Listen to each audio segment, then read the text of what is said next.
అతి తక్కువ వడ్డీ రేట్లకే పొందండి Punjab national bank home loans, car loans. Zero processing fee, zero documentation charges. వెంటనే మీ బ్రాంచ్ ని సంప్రదించండి.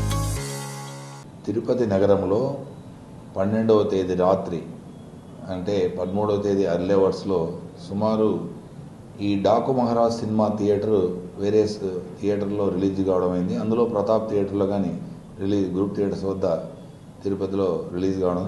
ఈ సందర్భంగా కొంతమంది బాలకృష్ణకు సంబంధించిన ఫ్యాన్స్ అతి ఉత్సాహంతో ఒక పొట్టేలను తీసుకొచ్చి పబ్లిక్ ప్లేస్లో చాలామంది స్పెక్టర్స్ ముందర అది నరకడం జరిగింది, సాక్రిఫైస్ చేయడం జరిగింది. అది ఈ వీడియోను సోషల్ మీడియాలో వైరల్ చేయడం వల్ల దాని మీద కొన్ని ఆర్గనైజేషన్స్ కంప్లైంట్ చేయడం జరిగింది. దాని మీద ఎంక్వైరీ చేసి ఇది ట్రూ అని తేలింది. తర్వాత ఆ టైంలో బీట్ కానిస్టేబుల్ ఉన్న మదన్ మోహన్ నాయుడు అతని కంప్లైంట్ మేరకు ఈస్ట్ పిఎస్లో క్రైమ్ నెంబర్ 17/2005 కింద సెక్షన్ క్రైమ్ నెంబర్ కింద నమోదు చేసి in the AP prohibition prevention of cruelty to animal act కానీ తర్వాత Andhra Pradesh birds sacrifice prohibition act కింద animals and birds sacrifice act కింద కేసు నమోదు చేయడమైంది. దర్యాప్తు కాలంలో ఒక 5 మందిని ఐడెంటిఫై చేయడం జరిగింది, వాళ్ళకి అరెస్ట్ చేయడం జరిగింది. అట్లాగే ఇంకా కొంతమందిని ఈ దర్యాప్తులో ఐడెంటిఫై చేసి వాళ్ళ మీద కఠిన చర్యలు తీసుకుంటాం.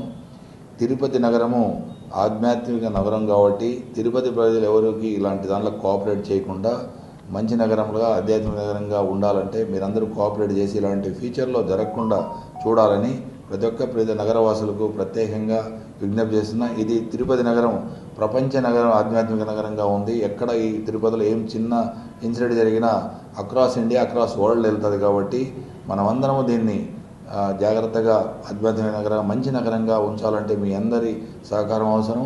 మనమందరం తోడ్పాటుపడుతూ మంచి నగరంగా తీర్చిదిద్దాలని కోరుకుంటున్నాం. మరిన్ని వీడియోస్ కోసం ఛానల్ ని సబ్స్క్రైబ్ చేయండి. లేటెస్ట్ అప్డేట్స్ కోసం వాట్సాప్ ఛానల్ ని ఫాలో అవ్వండి. అండ్ లింక్ డిస్క్రిప్షన్ లో ఉంది.